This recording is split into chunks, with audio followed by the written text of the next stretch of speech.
एक छोटा सा गांव, टूटी झोपड़ी, सूखा खेत और एक गरीब परिवार। वहीं रहता था एक लड़का, रवि। पिता खेतों में मजदूरी करते थे, मां दूसरों के घरों में काम करती थी। लेकिन रवि के पास था कुछ ऐसा जो किसी के पास नहीं था। एक सपना अपनी मां बाप को गरीबी से बाहर निकालने का। एक दिन स्कूल में टीचर ने पूछा, बड़े होकर क्या बनना चाहते हो? सब बच्चे बोले, डॉक्टर, इंजीनियर, पुलिस। रवि बोला, मैं करोड़पति बनना चाहता हूं। सारे बच्चे हंस पड़े, पर रवि मुस्कुराया, क्योंकि उसे मालूम था हंसी सुनकर भी सपने नहीं मरते। 12वीं पास करते ही रवि ने गांव छोड़ा। जेब में सिर्फ 200 रुपए और मां की दुआएं। शहर आया तो किसी ने पूछा तक नहीं। काम मांगा तो कहा गया, अनुभव नहीं है। आखिरकार एक होटल में बर्तन धोने की नौकरी मिली।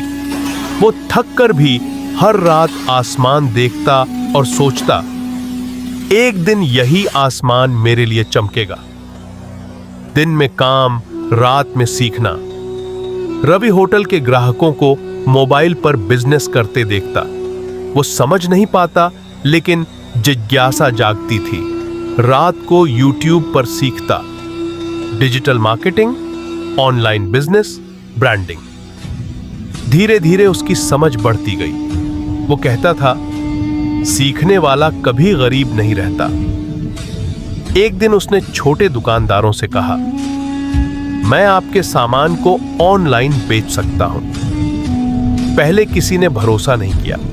फिर एक दुकानदार ने मौका दिया। पहले महीने में बस 5,000 रुपए कमाए। लेकिन रवि खुश था, क्योंकि ये 5,000 रुपए उसके सपने की पहली सीढ़ी थे। अब रवि दिन रात काम में डूब गया। वो ग्राहकों के लिए मेहनत करता, ईमानदारी से। धीरे धीरे उसका नाम फैल गया। लोग कहने लगे, वो लड़का सच्चा काम करता है। फिर एक दिन एक बड़ी कंपनी ने कांटेक्ट किया, हमें अपनी मार्केटिंग तुम्हारे हवाले करनी है। रवि ने वो मौका दोनों हाथों से पकड़ लिया। वो दिन रात काम करता रहा। सिर्फ 1 साल में उसने वो कर दिखाया जो कभी सपना था। अब उसके पास खुद की टीम थी, खुद की कंपनी थी। लोग जो कभी कहते थे बर्तन धोने वाला, अब वही कहते, रवि जी बिजनेस एडवाइस दीजिए। रवि के माता पिता के चेहरे पर मुस्कान थी, और वही उसकी असली दौलत थी। वो गांव लौटा और उसी जगह पर एक नया पक्का घर बनवाया। सबको बुलाया, सबके साथ खाना खाया। मां ने आंसू पोंछते हुए कहा, बेटा, तूने हमारे सपने सच कर दिए।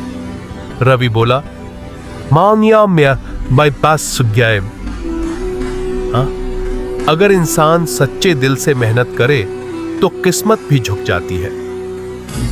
रवि अब करोड़पति है, लेकिन आज भी हर गरीब बच्चे से यही कहता है, मत डर अपनी गरीबी से, क्योंकि जो मिट्टी से उठता है वही सोना बनता है।